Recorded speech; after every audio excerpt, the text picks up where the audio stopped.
Hi అండి. Welcome back to my channel. So, బనానాతో ఎప్పుడూ ఒకేలాంటి ఫ్రై కాకుండా ఈ విధంగా చేయండి. చాలా అంటే చాలా బావుంటుంది. సో, బనానా అంటే ఇష్టం లేని వాళ్ళు కూడా బాగా తింటారు. చిప్స్ లాగా ఉంటాయి. చాలా టేస్టీగా ఉంటాయి. సైడ్ డిష్‌గా అయితే చాలా బావుంటుంది. ఒకసారి అయితే ట్రై చేసి చూడండి. సో, దీనికోసం 4 రా బనానాస్ అయితే తీసుకున్నాననమాట. సో, దీన్నైతే ఫస్ట్ ఈ సైడ్స్ ఉంటాయి కదా! వాటినైతే కట్ చేసుకోవాలి. కట్ చేసుకున్న తర్వాత వీటినైతే పీల్ ఆఫ్ చేసుకొని సాల్ట్ వాటర్‌లో యాడ్ చేసుకోవాలనమాట. సో, తర్వాత వీటినైతే ఈ విధంగా స్లైసెస్‌గా కట్ చేసుకోవాలి పొడవుగా. సో, చూడండి ఈ విధంగా కట్ చేసుకొని వీటన్నిటిని కూడా సాల్ట్ వాటర్‌లోనే వేసి పెట్టాలండి. సో, కాసేపటి తర్వాత మనమైతే ఫస్ట్ అయితే మసాలా ప్రిపేర్ చేసుకుందాం. సో, దీనికోసం ముందుగా ఒక బౌల్‌లో 2 టేబుల్ స్పూన్ ఆఫ్ రవ్వ అయితే తీసుకోవాలి. సో, దాంట్లోనే 2 టేబుల్ స్పూన్ ఆఫ్ ఇంకా శనగపిండినైతే తీసుకోవాలనమాట. అన్నీ కూడా సేమ్ క్వాంటిటీలో తీసుకోవాలి. రైస్ ఫ్లోర్ కూడా 2 టేబుల్స్ అయితే తీసుకోవాలి. So, 2 table spoon of rice flour, శనగపిండి అలాగే రవ్వ.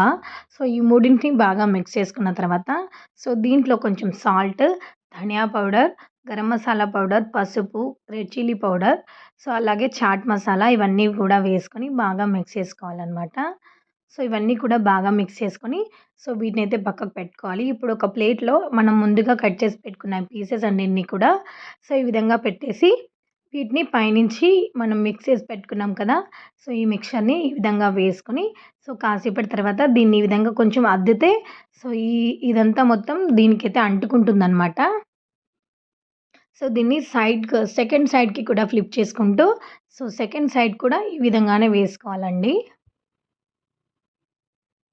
సో, దీనికి కోట్ అనేది మంచిగా పడుతుంది.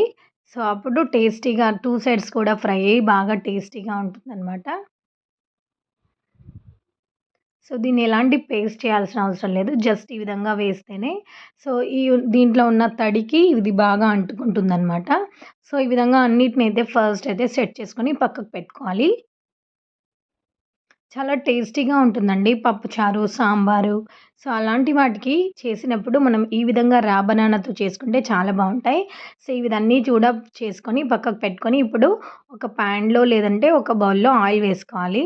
ఆయిల్ అనేది బాగా హీట్ అయిన తర్వాత ఈ పీసెస్‌నైతే ఈ విధంగా పెట్టేసి సో, మనమైతే ఫ్రై చేసుకోవాలండి. సో, మనం డీప్ ఫ్రై కూడా చేయొచ్చు. సో, నేనైతే ఇక్కడ డీప్ ఫ్రై చేయట్లేదు. షాలో ఫ్రై లాగా చేస్తున్నాను. చాలా అంటే చాలా క్రిస్పీగా టేస్ట్ అయితే చాలా అంటే చాలా బావుంటుంది. సో, 2 సైడ్స్‌ని ఫ్లిప్ చేసుకుంటూ మంచిగా గోల్డెన్ బ్రౌన్ కలర్‌లోకొచ్చేంత వరకు ఫ్రై చేసుకోవాలి. సో, చల్లారిన తర్వాత చాలా క్రిస్పీగా తయారవుతాయన్నమాట. సో, చాలా బావుంటాయండి. మనం డీప్ ఫ్రై కూడా చేసుకోవచ్చు. కానీ డీప్ ఫ్రై చేయట్లేదు. ఎక్కువ ఆయిల్ అబ్జర్వ్ చేయకుండా. సో, ఈ విధంగా చేయండి. చాలా బావుంటుంది. కొన్ని కొన్నిగా వేసుకుంటూ 2 సైడ్స్ ఫ్లిప్ చేసుకుంటూ మంచిగా ఫ్రై చేసుకుంటే సో, ఎంతో టేస్టీగా ఉండే బనానా ఫ్రై అనేది రెడీ అయిపోతుందనమాట. సో, రైస్‌లో అయినా, సాంబార్‌లో సాంబార్ కాంబినేషన్‌లో అయితే చాలా బావుంటుంది. సో, ఈవినింగ్ టైమ్‌లో స్నాక్స్‌గా గూడా పిల్లలకి ఈ విధంగా చేసి పెట్టొచ్చు. పిల్లలు కూడా చాలా ఇష్టంగా తింటారండి. సో, ఇంతే అండి వీడియో. వీడియో నచ్చితే ప్లీజ్ ఒక లైక్ చేయండి. నా ఛానల్‌ని సబ్స్క్రైబ్ చేయండి. Thank you for watching. ఇవైతే చాలా క్రిస్పీగా ఉంటాయి. సో, ఇప్పుడు మనం చిప్స్ తింటాం కదా! పొటాటో చిప్స్ ఆ విధంగానే ఉంటాయి. చాలా టేస్టీగా ఉంటాయి. ఒకసారి ఈ విధంగా ట్రై చేసి చూడండి. చాలా బావుంటాయి.